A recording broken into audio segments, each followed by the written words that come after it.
and overarching aim of journalism, but at the same time, it also guarantees the best possible ethical practices in economic conditions, and most importantly, the political instability in the third world countries or developing countries. Intellectual integrity in journalism is not doubt a point of serious concern. In case of Pakistan, some of the major root causes and challenges pertaining to the lack of intellectual integrity in journalism may include, first of all, visible or invisible political affiliations. As we all know, that now, whether it's the faculty, students, or the general audience, they have certain affiliation with one of the media organization or the other. Sometimes it's visible and sometimes it's not visible. So invisibly, we have certain association with some of the media organizations, or sometimes to have association with the journalists. Secondly, excessive commercialization. As you all know, that media has been run these days as a business. It is like it's running like an industry, and profit making is the main task of the journalist or the media organizations. So at the last, if I say that now the media is also included in the power politics, that won't be wrong, because every political parties or individuals or sometimes organizations, they are using journalists for their own vested interests. So when excessive commercialization is there, the result is that a rat race of breaking news, and breaking news has become now a syndrome. Everyone is running after to break the news, although they all know that every news is not breaking. It may be news alert, it may be news, but everyone want to talk about everything, whether it has that potential or not. Every organization is saying that we are breaking this news. And this rat race is basically, I think this is because of the absence of self-governed quality control, which is expected from a true journalist. That I think so, this is very important for the journalists. They should pursue the truth. They should focus on unbiased information. They should, most of the time, they should go for the work with responsibility for the audience. But unfortunately, this is not happening. Most of the media houses are not focusing it particularly on the self-governed quality control.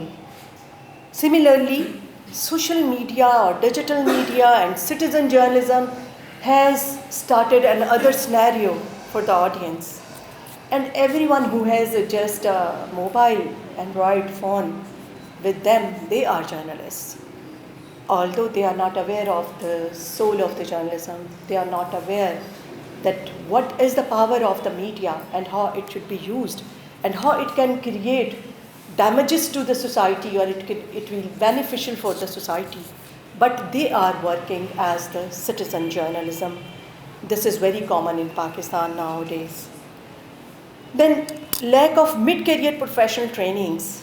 As I said, that our media organizations are running our media as a business. They are not ready to basically spend on the journalists for their training, for their professional trainings or mid-career trainings, because they have another agenda.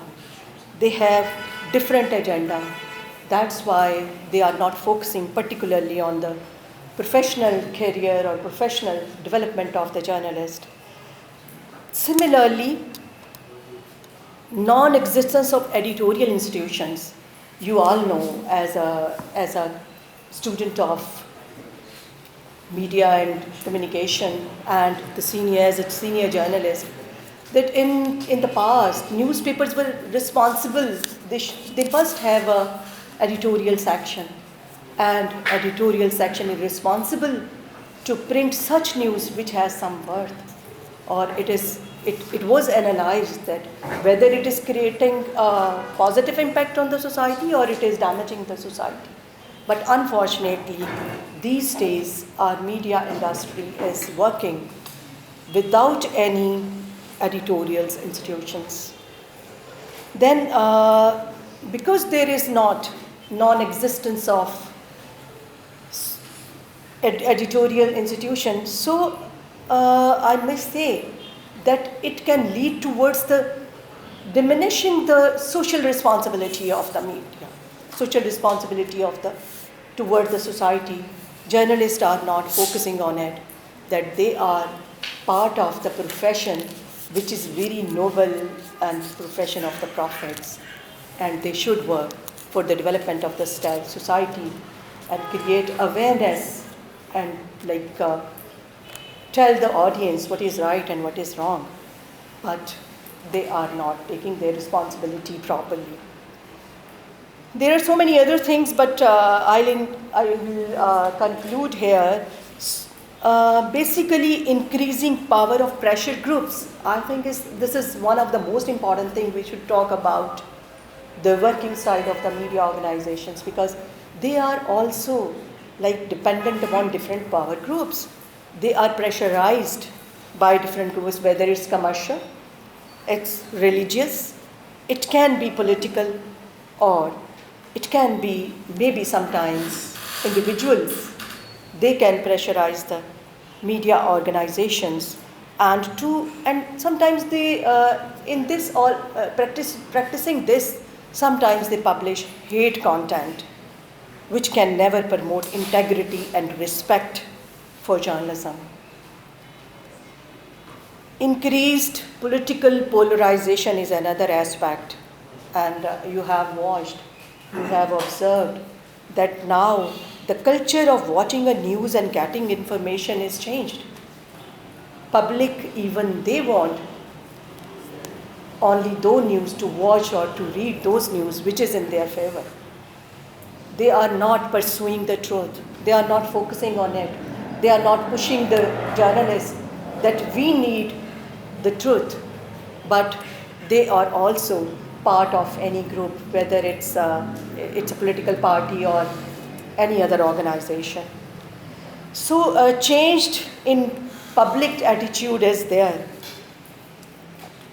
And one of the last, or maybe but not the least, poor working conditions of journalists is very important for such type of activities which is generated these days in our media. Mostly organizations are not supporting the journalist to work for their training. They are not they are not getting heavy pays, so they have to choose other ways to get the livelihood. And why this is happening? I think so. This is because of the ineffectiveness of the press council. Although press council in Pakistan is constructed, it's constituted, but unfortunately, it's not operational. It's not working properly. So everyone is running their own interest. Everyone is watching their own interest and using the media as the tool to get their own vested interest. There are so many other things, but I'm going to close here because we have so many speakers, and I may say the very senior journalist with us. And first of all, I would like to call upon Mr. Habib Akram, who is a Pakistani senior journalist, and his specialities are, you all know, although there's no need to tell you people about the Habib Akram. His specialties is reporting, public speaking, political analysis and writings. So I would ask him that he must contribute towards this. Hasan Abdullah, आपका बहुत शुक्रिया कि आप हसन अब्दुल्ला के लिए समझना मुश्किल नहीं कि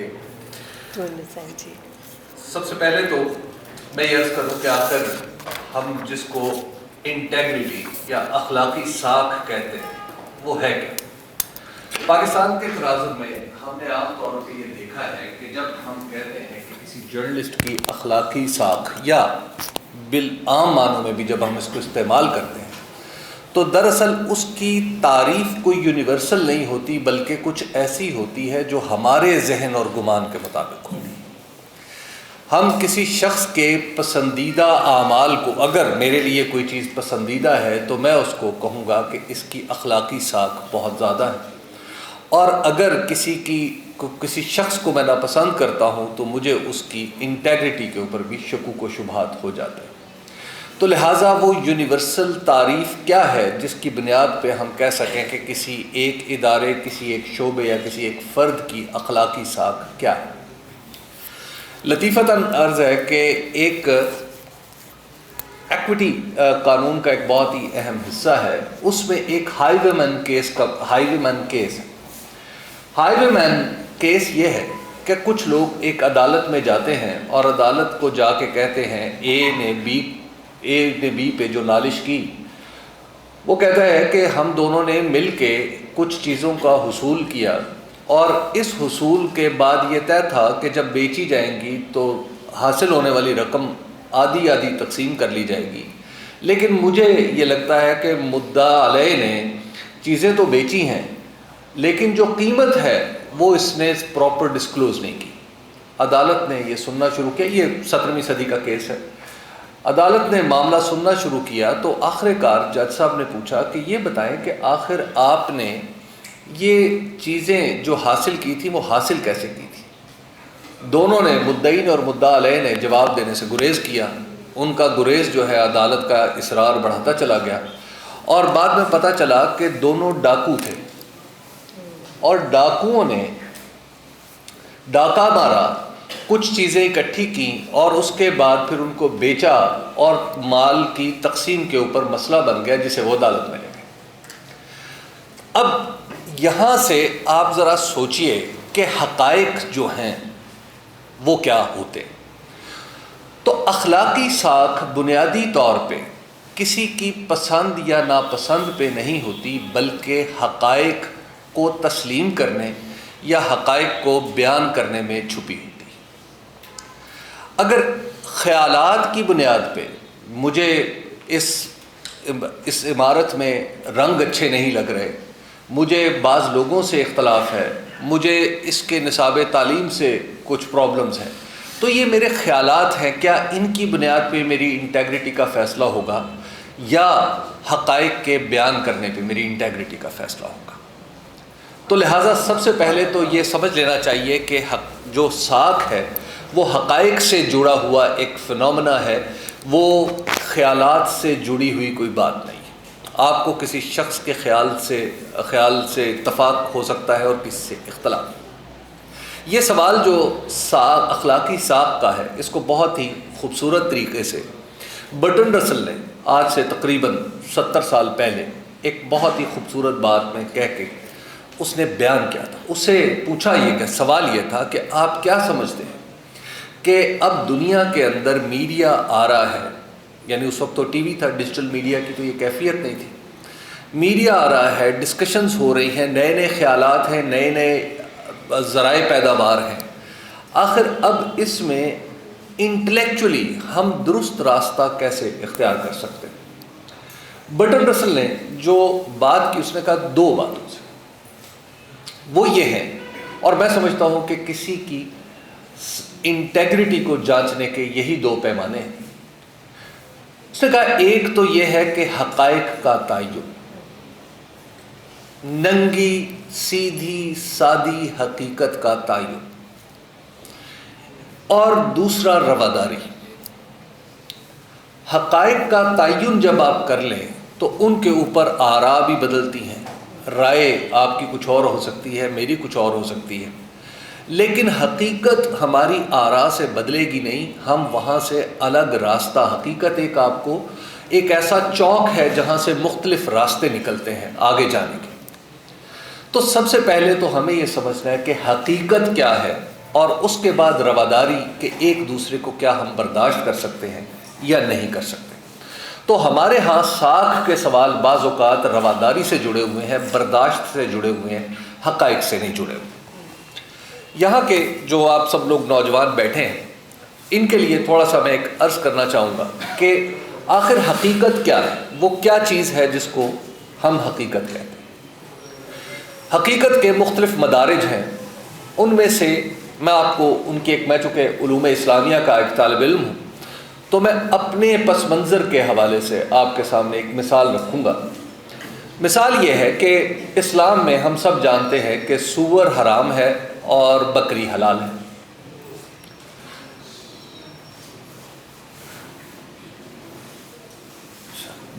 میں زیادہ دلچسپ گفتگو نہیں کر رہا شاید۔ خیر، تو بکری ہم سب جانتے ہیں حلال ہے اور سور حرام، لیکن اگر میں ایک گوشت کے بارے میں آپ کو قسم کھا کے بتاؤں کہ میں نے اس پہ تکبیر پڑھی تھی اور اسلامی شاعر کے مطابق اس کو ذبح کیا تھا، تو یہ ایک حقیقت ہے۔ لیکن اس کے پچھلا حصہ یہ ہے کہ میں نے ایک سور پہ تکبیر پڑھی تھی اور اسلامی شاعر کے مطابق حلال کیا تھا، تو کیا یہ حلال ہو گیا؟ اسی طرح میں نے ایک بکری کو جھٹکا کیا تھا اور میں نے آپ کے سامنے قسم کھائی کہ میں اسلام میں جو جانور حلال ہے میں اس کا گوشت آپ کی خدمت میں پیش کر رہا ہوں، تو کیا یہ مکمل حقیقت ہے؟ لہذا حقیقت کے بھی مختلف مدارج ہوتے ہیں، جہاں اور اس کو زیادہ ہم اپنی زندگی سے اگر اخذ کریں کہ بعض اوقات ہم نے دیکھا ہے کہ معاملات تلخ کلامی سے، گالی سے شروع ہوتے ہیں اور نوبت قتل تک جا پہنچتی ہے۔ تو یہ بتائیے کہ اب حقیقت کیا رہی، گالی یا قتل؟ کاروائی کس پہ ہوگی، گالی پہ یا قتل پہ؟ ایک آدمی نے لائسنس یافتہ اسلحہ اپنے پاس رکھا اور اس کی بنیاد پہ کسی آدمی سے لوٹ لیا، اب کیا حقیقت ہے، لائسنس یافتہ اسلحہ یا لوٹ لینا؟ لہذا حقیقت کے بھی مختلف مدارج ہوتے ہیں جو عام طور پر جب ہم گفتگو کرتے ہیں، میں میڈیا پہ اگر آپ دیکھ لیں، میں بالکل اس کے لیے بھی میں یہ تسلیم کرتا ہوں کہ بعض اوقات میڈیا پہ بھی اس طرح کے پرابلمز آتے ہیں کہ ہم یا تو حقائق کو پوری طرح سمجھ نہیں پا رہے ہوتے، یا سمجھتے ہیں تو اس کا کچھ حصہ آپ کے سامنے لے کے آ رہے ہوتے۔ اب آپ ذرا واپس انہی مثالوں کی طرف چلے جائیے کہ جن چیز گالی سے بات شروع ہوئی، قتل تک جا پہنچی، لائسنس یافتہ اسلحے سے کسی نے ڈکیتی کر لی۔ اب یہ سچ جو میں آپ کو بتا رہا ہوں کہ میں نے آپ کے سامنے جو گوشت پیش کیا وہ اسلامی شاعر کے مطابق میں نے اس کو حلال کر کے آپ کی خدمت پہ پیش کیا ہے، یہ سچ ہے، یہ حقیقت نہیں ہے۔ سچ اور حقیقت میں یہ بنیادی فرق ہے کہ حقیقت کل ہے، سچ اس کا ایک جز ہے جو آپ کو پسند ہے، جھوٹ وہ جز ہے جو آپ کو ناپسند ہے۔ سچ اور جھوٹ ہم اپنے سینوں میں لیے، اپنے ذہنوں میں لیے اس کے ساتھ زندہ رہتے ہیں، حقائق کے ساتھ زندہ رہنا ہم نے چھوڑ دیا ہے۔ جب ہم نے سچ اور جھوٹ تراش لیے ہیں، جب سے حقائق کو نظر انداز کیا ہے، تو ہمارے سامنے ہماری اخلاقی ساکھ اور بالخصوص انٹلیکچوئل انٹیگریٹی کا سوال اٹھ کھڑا ہوا ہے۔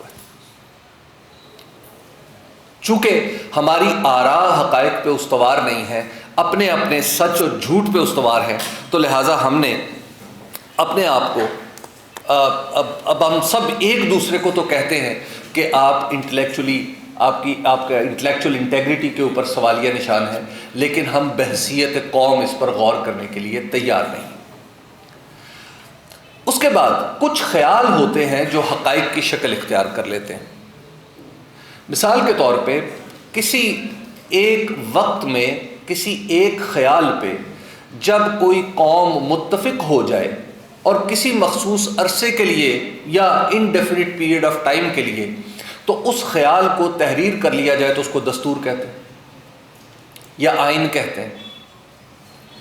تو دستور بھی دراصل کسی ایک خیال پہ کیے گئے اتفاق رائے کا نام ہے، جسے ہم حقیقت کا بیڈ راک بنا لیتے ہیں، اور پھر پاکستان میں جو کچھ بھی چیزیں ہوں گی یا دنیا میں کہیں کوئی چیزیں ہوں گی تو اس بیڈ راک، اس پیمانے کے اوپر دیکھیں گے کہ کوئی چیز کس سے کتنی اس پیمانے سے ہٹی ہوئی ہے، اوپر کتنی ہے، نیچے کتنی ہے، اس سے بہتر ہے یا کمتر ہے۔ پاکستان میں جہاں پہ انٹلیکچوئل انٹیگریٹی کا سوال اٹھتا ہے وہاں پہ سب سے زیادہ سوال دراصل دستور سے منسلک ہے۔ دستور کی تشریحات ہو سکتی ہیں، دستور کی تفسیریں ہو سکتی ہیں، دستور کی بہت ساری پریسیڈنسز ہو سکتی ہیں، آپ کی میری رائے بہت مختلف ہو سکتی ہے۔ میں خود ذاتی طور پہ دستور کی بہت سی شقیں ایسی ہیں جن پہ مجھے تحفظات، اور میں یہ سمجھتا ہوں کہ یہ پاکستان کی ایک کلیکٹیو اگنورنس کا ایک نمونہ ہے یہ شقیں، لیکن بہرحال دستور میں ہے تو وہ ایک سالڈ بیڈ راک ریالٹی کے طور پہ ہم اس کو مانتے ہیں۔ جب ہم وہاں اسی دستور سے ہم نکالتے ہیں مارشل لا، ہم اسی دستور سے آمروں کو جواز دیتے ہیں، ہم اسی دستور میں عزت کی گارنٹی دی گئی ہے، ہم اسی دستور میں جان و مال کی حفاظت کی گارنٹی دی گئی ہے، جب ہم دیکھتے ہیں کہ ہمارے اوپر حکومت کرنے کے لیے اس دستور میں سے ہر جواز نکل آتا ہے، ہر عذر نکل آتا ہے، لیکن جب میرے حقوق کا سوال اٹھتا ہے تو تب قاعدے، ضابطے اور بد نہ جانے کیا کیا کچھ کی دیواریں میرے راستے میں کھڑی کر دی جاتی ہیں۔ تو انٹلیکچوئل انٹیگریٹی صرف میڈیا کی نہیں، ہمیں انٹلیکچوئل انٹیگریٹی کے حوالے سے بہت زیادہ غور کرنے کی ضرورت ہے۔ اس پہ ہماری عدلیہ پر بھی سوالیہ نشان، ہماری افواج پر بھی سوالیہ نشان ہے، ہم سب پر سوالیہ نشان ہے، آپ پہ اور مجھ پہ بھی سوالیہ نشان ہے کہ کیا ہم نے آج جو اپنا موقف اختیار کر رکھا ہے وہ حقائق پر استوار ہے یا محض پسند اور ناپسند کا اظہار۔ تو لہٰذا جب بھی ہم پاکستان کے اندر انٹلیکچوئل انٹیگریٹی کی بات کریں گے تو دستور کا حوالہ ڈیفینیٹلی آئے گا، اور دستور سے ہمیں یہ اخذ کرنا ہے کہ ہم کہاں کھڑے۔ دوسرا ہے میڈیا پر ہماری بہت ساری آراء میں فرق ہے، ہمارے پیش کردہ حقائق میں بھی شاید کسی نہ کسی درجے میں فرق ہوتا ہوگا، لیکن ایٹ دا سیم ٹائم جمہوریت کی خوبصورتی یہ ہے کہ آپ اور میں جب کسی حقیقت کا ایک سرا بیان کریں تو دوسرا سرا کوئی اور اٹھے اور بیان کرتے ہیں۔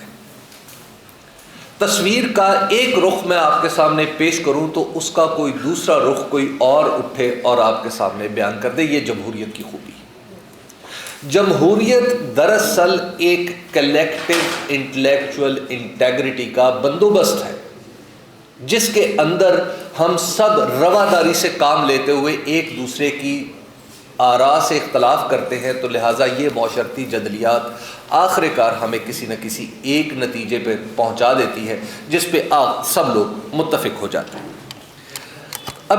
اب سوال یہ ہے کہ کیا میڈیا اب صرف یہی رول پلے کر سکتا ہے؟ میڈیا میں ایک زمانہ تھا کہ جب ایڈیٹر کا کردار بہت اہم تھا، اور ایڈیٹر جو تھا جیسے آپ نے فرمایا کہ ایڈیٹر ایک سیکنڈ پیئر آف آئی، ایک گائیڈنگ پرنسپل کے طور پہ کام کر رہا ہوتا تھا، ایک بیکن ہاؤس ہوتا تھا جس کو ہم دیکھ کے اپنے رخ کا تعین کرتے تھے۔ لیکن جس تیزی سے دنیا میں تبدیلیاں آئیں اور بالخصوص ڈیجیٹل میڈیا جب سے میدان میں آیا تو اب ایڈیٹر کی ضرورت کم سے کم ہو گئی، اور الٹیمیٹلی انسانوں نے مل کے یہ فیصلہ اگرچہ اعلان شدہ نہیں ہے لیکن سم ہاؤ آپ اور میں جب اپنی فیس بک پہ لکھتے ہیں تو ہمارے ذہن میں ایک خیال ہوتا ہے کہ کہیں ہم کوئی ایسی بات نہ کر دیں جو ایسی ہو کہ جس پہ ہمیں بعد میں شرمندہ ہونا پڑے۔ موسٹ آف اس ہم ایسا سوچتے ہیں۔ تو لہٰذا اب جو ایڈیٹر ہے وہ تو ہمارے اندر ہے۔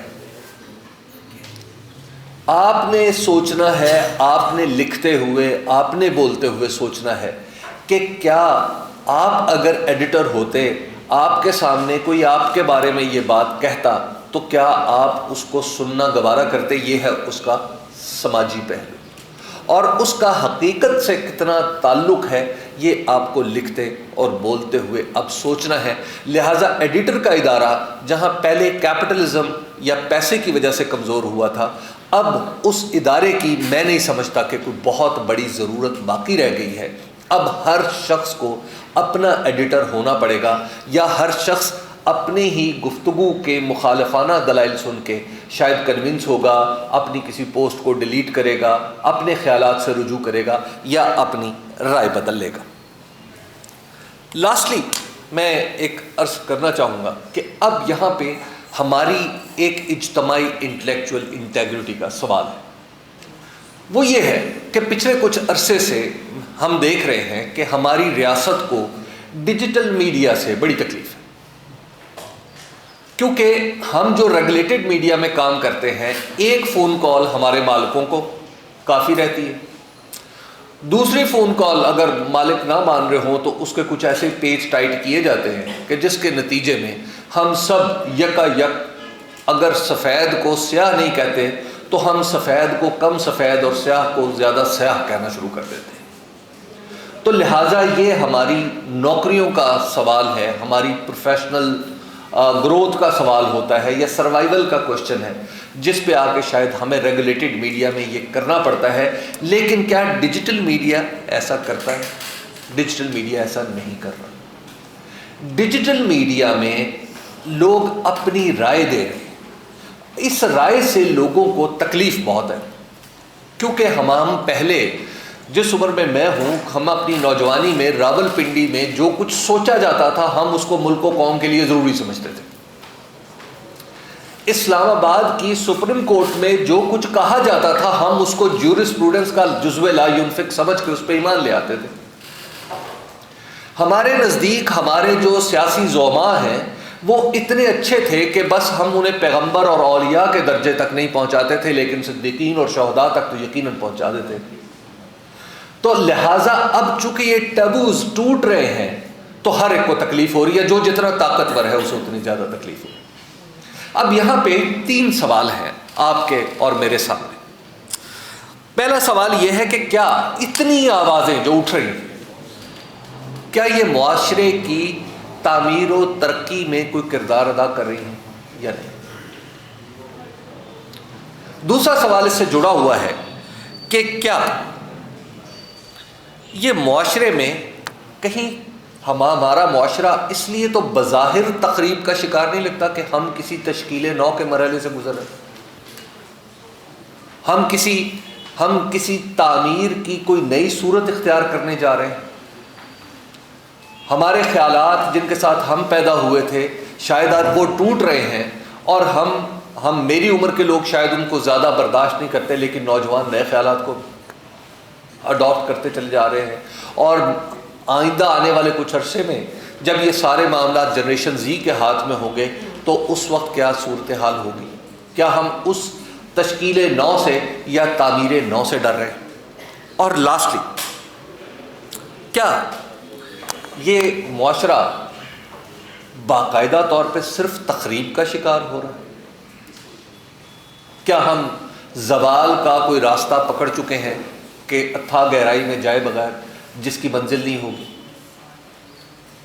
ان تینوں سوالوں کے لیے آپ کو پھر اپنے خیالات اور نظریات سے رجوع نہیں کرنا ہوگا، بلکہ حقائق سے رجوع کرنا ہوگا، اور حقائق کا تعین ہی یہ ثابت کرے گا کہ ہم بطور معاشرہ دانشورانہ طور پہ، عقلی سطح پہ ہماری اخلاقی ساکھ کتنی ہے۔ میڈیا کا جہاں تک سوال آتا ہے تو میڈیا اپنا کردار ادا کرتا رہے گا، میڈیا اور کچھ بھی نہ کرے تو کم از کم خیالات میں نظر آنے والا تضاد، آراء کا ایک دوسرے سے اختلاف، اس کا اظہار تو ضرور کرتا رہے گا۔ باقی جو آپ نوجوان ہیں، یہ سوال اب زیادہ شاید آپ کے سامنے ہے۔ میڈیا نے جو کچھ کرنا تھا اس سوسائٹی میں وہ کر لیا، اب ڈیجیٹل میڈیا کا دور ہے، اور ڈیجیٹل میڈیا میرے ہاتھ میں نہیں ہے، نہ کسی اور کے ہاتھ میں ہے، یہ آپ کے ہاتھ میں ہے۔ تو اب یہ انٹلیکچوئل انٹیگریٹی کا سوال आपके सामने भी उतना ही बड़ा है जितना मेरे सामने। बहुत शुक्रिया। I would like to have Mr. Shafiq Morton. He's from South Africa, and I think so we got the recorded message of. Okay. And Shafiq Morton is a Cape Town-based photojournalist, author and broadcaster with over 40 years of media experience. He has won many awards during his long career and has reported on from Middle East and Africa. He is the author of few books also. So I would request you to run his message. Assalamu alaikum, and a special word of greeting to the School of Media and Communication Studies at the University of Management and Technology, to INSAF Professionals Forum, and to Ray Bridges. It's an honor for me, Shafiq Morton from South Africa, Cape Town, to be having a brief discussion with you on this very important topic, which is intellectual integrity and journalism. Of course, one of the biggest challenges in the media landscape today of the 21st century, I would say, is the question of truth and its verification. The reason I say this is because the world of media, with the onset of the digital space, has completely transformed itself in the most amazing of ways in the quickest amount of time. If you look at how not even 40 years ago people were still buying newspapers and reading newspapers, and that today a newspaper is a dying entity, it's a dying product. But back to the challenges that I'm speaking about. The reason why we have this particular question is because you've got social media on one side and you've got authentic media on the other side. And there is a kind of a clash between these two entities. Social media, which obviously we see being expressed through platforms such as Twitter, Facebook, Instagram, WhatsApp, etc., is a hugely unregulated space. And what we saw during COVID-19 and the lockdowns is ample evidence of it being an unregulated space where conspiracy theories, half-truths, and half-baked facts became the currency. In opposition to that, you've got authentic or established media struggling to make its voice heard above the noise of social media. The other thing that has transformed the landscape and brings into question the issue of ethics is what I call citizen journalism. For example, somebody with a cell phone seeing a road accident, posting it immediately up on the net and making some wild assumptions as to who, for example, caused that accident without any due diligence or investigation.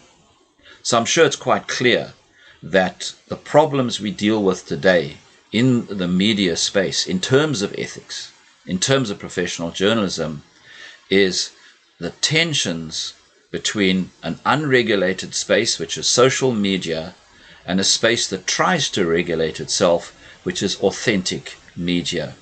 And part of the regulation process in authentic media is ensuring that what is put out is in fact true, reliable, and consistent with the facts. The other challenges to the question of there being integrity and ethics in journalism is the fact that newsrooms around the world, we are dealing with a global question. It's not just confined to countries like Pakistan, for example. This is a global question. So what we have got shrinking newsrooms because media owners are not making as much profits. Newsrooms get cut, corners get cut, and what happens is that the core of journalists increasingly is younger, less experienced, and less worldly wise because of the cost-cutting scenario and also the cutting of corners as well to get the product out. So we have inexperienced newsrooms, also inexperienced middle management and inexperienced editors as well, dealing with the most serious issues of the day, sometimes without any historical or institutional memory. And remember, nothing in the media world, nothing in the world happens without context. And if you do not have historical memory, institutional memory, I mean, how do you present a story in a vacuum? You have to have your institutional memory, you have to have your facts backed up, etc. You have to have a framework, and the framework of ethical journalism today is being vastly eroded by everything that's happening around us. Another factor that is challenging journalism very seriously is the PR industry. And in South Africa, for example, we've just gone through an extremely painful experience via two notorious international PR companies, McKinsey and Bain, who were doing work for government departments on behalf of government officials who were corrupt, and they ended up reflecting corrupt programs as opposed to government developmental scenarios that would benefit the people. They became the enablers of corruption, in other words. And this is another thing which is playing into our media landscape and seriously eroding the integrity of journalism because of the lack of staff and because of the lack of resources. People are relying more and more upon PR companies. Dangerous. It's a bad road to go down.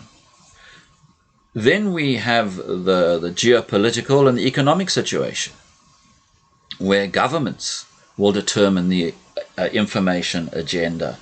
And we don't have to remind ourselves about places such as Kashmir, where there's basically a media lockdown. Palestine, there's not a media lockdown, but if you speak out or you write about Palestine, as a journalist, you will find yourself targeted as being an anti-Semite, for example, or the Uyghurs in China, where most countries are so keen to do business with China, they are quite willing to overlook what is happening to the Uyghurs. These are just anecdotal examples. At the end of the day, the person who gets a punishment, as it were, for speaking truth to power, which is ultimately one of the aims of ethical journalism, is that the messenger, we are the messengers, and it's always a question of let's shoot the messenger. And this, in our modern day and age, has made journalism an extremely dangerous profession. Whether you are in a country like South Africa, for example, where there is lots of media freedom, it certainly doesn't guarantee you safety. Or in other parts of the world where there's no media freedom, where if you go ooh or ah to a government, you will find yourselves detained, threatened, or met with violence. In my long career, I've discovered there are sort of two golden taboos, two no-go areas where I recommend as journalists we have to go. So it is a bit of a contradiction. The first no-go area is that a lot of public figures don't care what we know about them as long as we don't have proof of what they are doing. The minute you have proof of what they are doing, then you have a target on your back. The second big taboo is don't follow the money. You can criticize public figures, you can question them, you can interrogate them to a certain point, but the minute you touch them on the money, your number comes up. And how many times in this past year and in past years have we seen, and we will see, journalists being targeted and, God forbid, even being killed because they've dared to touch the money. So at the end of all of this, what do we say? Where do we go with the question of intellectual integrity and journalism? All I can say, as somebody who's been in the trenches for now more than 40 years, is we just have to keep on trying. If somebody knocks us down, we just have to get up and go again. It sounds very simple, but it's extremely difficult. And I am appreciative of the extremely difficult and trying circumstances under which so many journalists are working today, particularly in the Indo-Pak continent, where it's really challenging to be an ethical journalist in a very demanding environment. Thank you very much for listening to me, and I wish the organizers of this special seminar and conference everything of the best. And from myself, Shafiq Morton, Assalamu alaikum. Peace be with you. Everything of the best. I think let's keep it more focused on Pakistan, because this is the world we are living in. Recently, the very recent history depicts that people don't understand the difference between journalists, activists, and the whistleblowers. Yeah. And that is where the problem starts. You're not out there as journalists to change the world. You're not out there to support a particular agenda. You're not there to stand up to someone and challenge them. You're in the field to report the factual news as it is, a piece of news as it has happened. And your choice of words can make a hell of a difference while following a story when to stop. And it is always your own judgment call. Nobody is going to tell you when you're in a field, you're following or chasing a story, and you find it very exciting. So I think journalism as an adventure is happening in Pakistan. Every YouTuber, every person who has a cell phone considers himself or herself a journalist. And the problem is, if there is a happening on the road, you simply record it, post it on Twitter, there is no context involved, there is no responsibility involved, and people start reacting. And people start tagging police, at times other authorities, higher authorities, judiciary at times, army at times, prime ministers, and all that. And it snowballs into a bullying. So one incident, nobody knows how it happened, what happened, and it creates such a chaos that you are all of a sudden find yourself a complete day gone out of your mind following that lead. So if you are accountable to your own time and energy, you should focus on the verified stories only. And I think this is the time to bring about a change in the curriculum and train every student, regardless of the subject area. Communication students, of course, that should be a compulsory for them. But because of what is happening and because of the digital media, every single citizen should know how to treat a piece of information. And there should be a legislation where they should be held accountable if something bad happens because of something that they post on Twitter or Facebook or anywhere. So we need a mechanism in place, because unfortunately we are not a very responsible nation. We are not a very responsible media industry either. And the whole thing boils down to the system. We expect things from the system. But in this age of disinformation, misinformation, fake news, fabricated news, and narrative building, we have to be very vigilant on our own self, because probably you should go to your teacher and ask her, what do you think of this video? Then go to another professor, then go to another professor. They'll all have different ideas, right? Because there is no context involved. But the moment you've posted it, the responsibility is on you. And the authorities should come back to you. That's why we are sitting together every day with FIA and other agencies involved in cyber crimes to involve this posting videos and pictures, private pictures of people on social media in offense that should be criminal in nature. The other thing is the AI, artificial intelligence. You don't know who is on the other side of the Twitter handle. You don't know who that person is. Even if that is a person or not, you don't know that. So it's a very tightrope nowadays, and we find ourselves troubling the real practicing journalism and the journalists. We actually struggle at times when we are trying to find the actual source of the news. There is no source. At times it is deleted. After 1 hour, 2 hours, 1 day, it's deleted. So while you're taking responsibility of retweeting something or spreading something, and by the time it reaches 1,000 audience, the source is gone. What do? That's why it's a very tightrope. And that's why, just like in some countries there is a citizen conscription, you have to be in the army when you are at the age of 18, like in Israeli Defense Forces. For every citizen, it's a compulsory thing to be in the army, to get the training at least. I think it is now time that we introduce some citizen journalism training to our youth, especially the youth.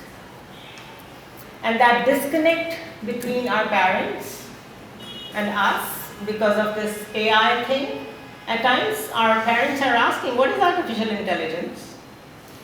Do we have that communication in our houses? No. We should talk about it because they are confused. What are you watching? What are you saying? What are you talking about? So there's a whole lot of new things involved in journalism. It is very easy for anyone to tell you or give you a bookish definition of what is journalism, what is ethics, and what is the responsibility. But now it is so boiled down to something which is so critical and discredited that it becomes a myth that you're following. There is no set definition. So I personally think that we are at a stage where responsibility comes first whenever it comes to a news. If you are able to take responsibility of that news, only then publish it. Only then talk about it. Don't back out afterwards because you don't know the damage it could have caused.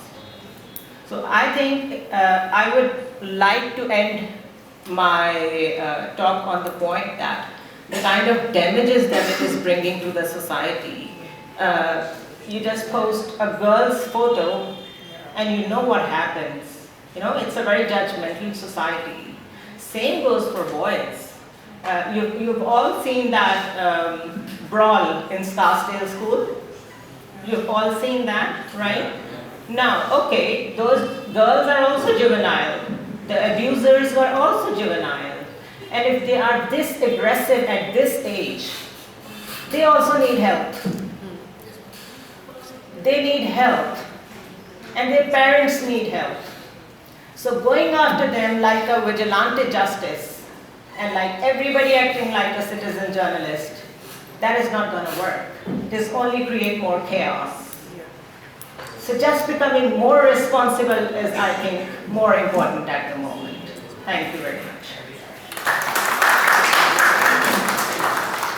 Thus, we were told that the media is a mirror and it shows the reflection of the society. It shows you your true image. So at that time, there were external factors which were influencing media. I must say, there were political governments which were putting pressure on newspapers and to achieve their goals, agendas, and same way the establishment, they have their own ways to pressurize media at that time. But even all these pressures, we used to sustain these pressures, or we try our best to do reporting, keeping in view the definitions of doing it in an impersonal way. We used to try to show show people whatever it is happening in the society without any tilt, without any, I would say, spice. But I have seen the change in Pakistani media after the advent of electronic media. The electronic media changed the entire definition of journalism. I joined 92 News, then I remained associated with Goal News. When I was working with the Goal, the policy of the Goal was entirely different, and it was very difficult to write anything against PMLN, to say any words against PMLN, and they have their own policy, and it was very difficult to maintain your intellectual integrity while associated with the news channel, which is having a very clear policy, very clear tilt towards a political party. Afterwards, I worked with the ARY News. Even then, they were having a very clear tilt, they were having very clear policy, and there was no concept of working while keeping in mind the definition of journalism, like being impersonal, apolitical, and other things. So, I have witnessed that during the last 14 years, the Pakistani media, it has been polarized, strongly polarized. There are media channels which are siding with the one political party, and they are having very clear support for the political party. They distort things, they distort facts, they distort whatever is being required from them. They are presenting just one side of the picture. Even now, I'm associated with PNN News, and they are having a very clear policy. They are having association with PMLN and very strong association. So it is the way they are showing things. It is very difficult to maintain your intellectual integrity, or you have to say things which are impartial. There are, in fact, many other external factors as well, like political pressure, pressure from the establishment. They are having their own agendas. They want the news channels to follow their agenda. If you don't follow them, then they have their they can manipulate things, like they can manipulate the rating agency, they can manipulate the your ads. You will not get the ad. They can they have too many tools to nab any news channel which is not following their agendas. Then ad agencies, rating things, you have to manipulate things in your programs, keeping in mind the rating thing. Whenever all the programs, they sustain you to the rating. And rating is ticking like tick in the mind of the anchor. And if he is not getting the desired rating, he will not get program anymore. So you have to maintain rating, and for getting rating, you have to manipulate things. So keeping all these things in mind, there is no idealism regarding journalism in Pakistan.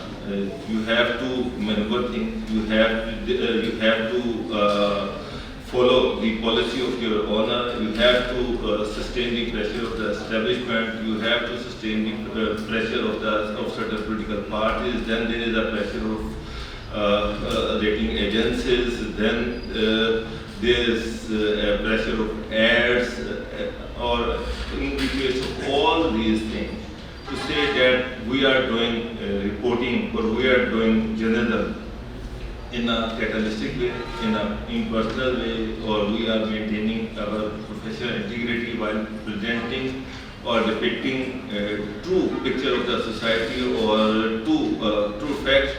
I don't think so. It is possible under the current scenario. There are too many pressures, and if being a journalist, I have no other means to sustain. So I have to work with the mainstream media. And same is the case with the social media now. And the social media is taking place over the electronic media, and we are seeing, viewing that social media anchors, they are manipulating things. It is just to get views, no matter how you get it, no matter what thing you are presenting or what facts you are presenting before the public. It is just to get views. And same is the case with electronic media. They need rating. How to get it, it doesn't matter. But there is always a pressure from the owner, from the television hierarchy, and we used to have meeting on daily basis in which the rating is put placed before us and ask us to do whatever we want to do. But we need rating, we need ads, and then we have to, please certain pressure quarters. So, cut it in short, what my analysis is that it is very hard to maintain your intellectual integrity in the current scenario if you want to sustain within the mainstream journalism. Otherwise, you will have no place. Or there is no ideal. This is the hardcore reality, and which I am facing on daily, which I have been facing for the last 20 years. And this is what is we are doing. So I don't know what will happen in future, but for the time being, this is the. Thank you, Babar. Thank you so much. Thank you for your very impressive comments. Now, last but not the least, Dr. Altaf Sahab, we had to wait for a long time. Dr. Sahab is currently the Dean and Professor of Department of Humanities. He is a foreign graduate and earned PhD degree from Germany.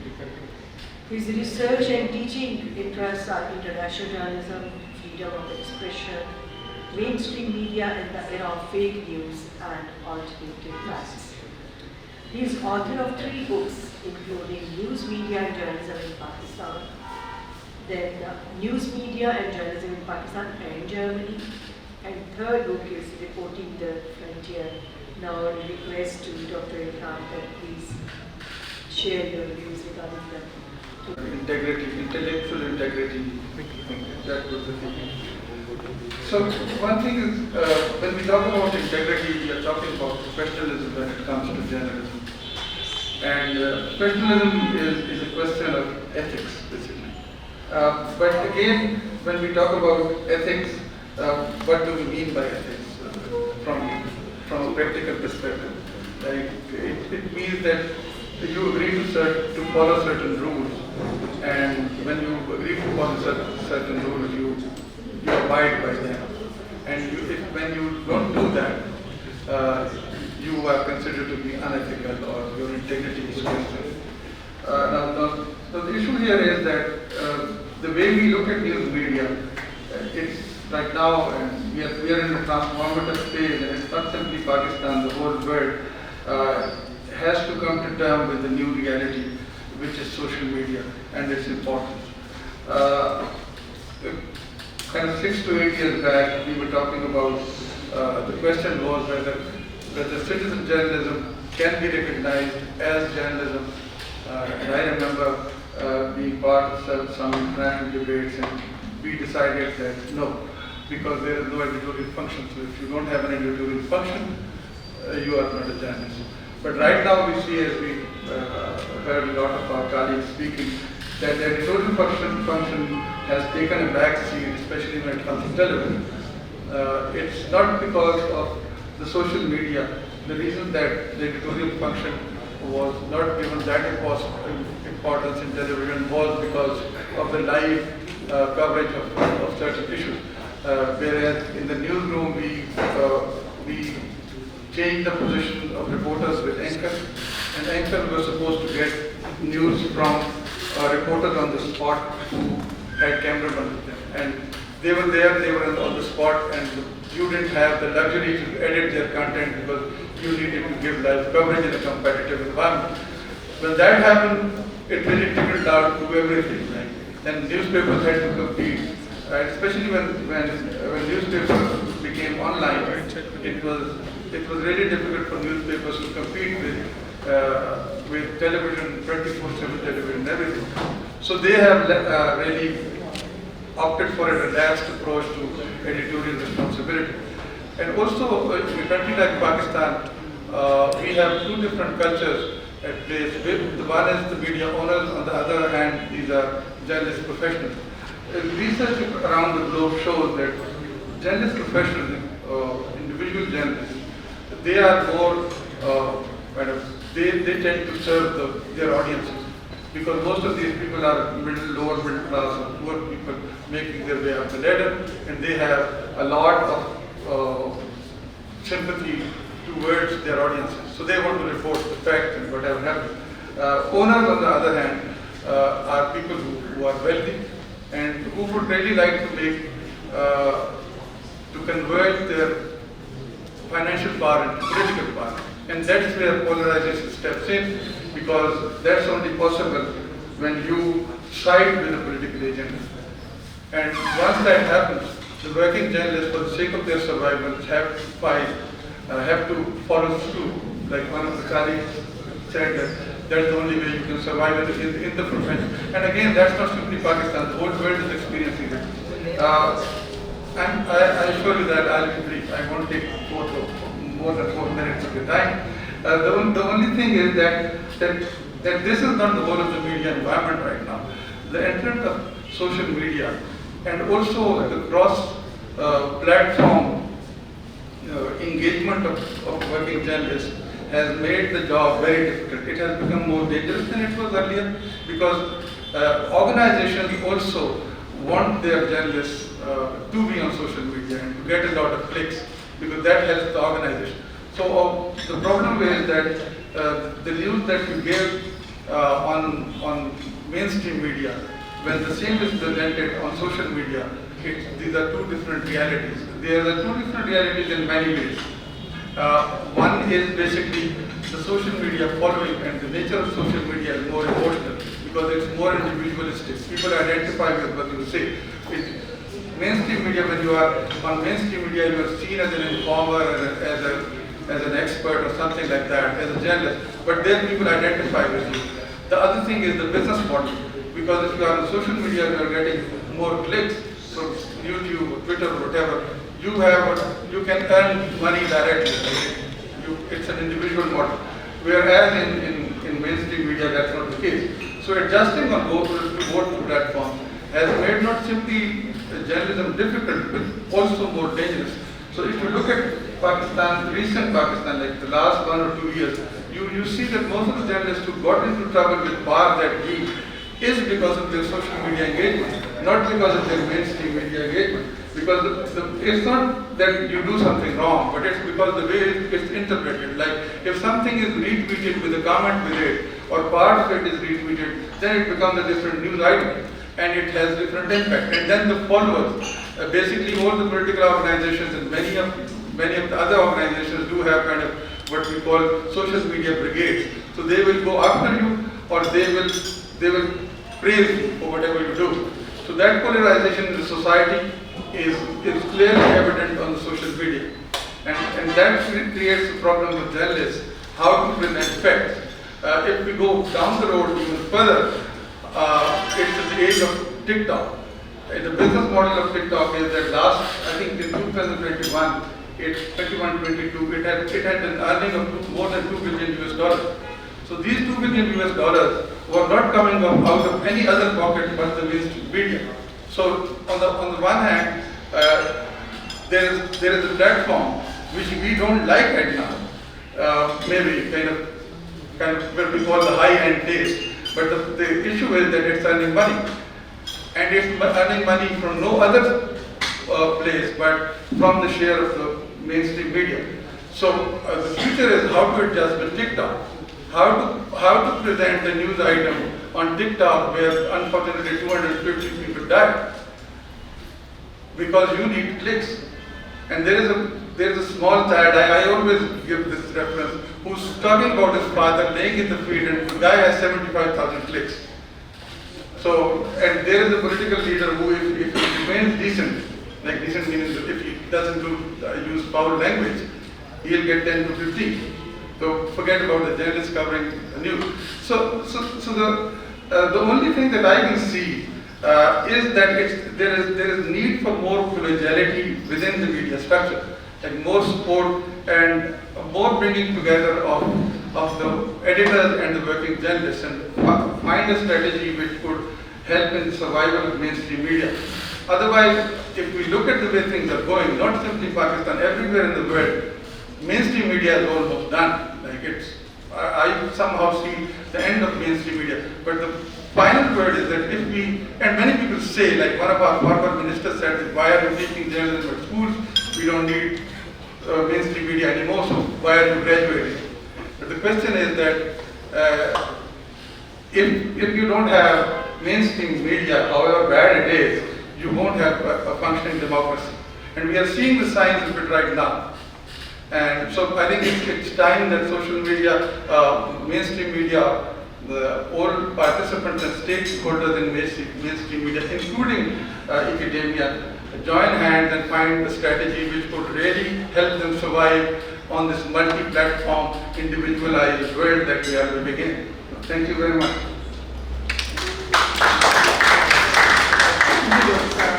Rightly said that social media is now dominated, and definitely mainstream media is getting on the back footed. And your relation with if we want professionalism, that means that we should abide by the rules and regulations. And if we follow the rules and regulations, that means we are ethical. And if we are ethical, then thank you so much. Thank you. And one of the very important and interesting terms I have learned from you too is that social media brigade. Yeah, now they are dominating, and very less journalists are there who are going to fight with them. So training is must, as you said, that professional training, role of editor is must to work for the betterment of the society or for the betterment of the profession.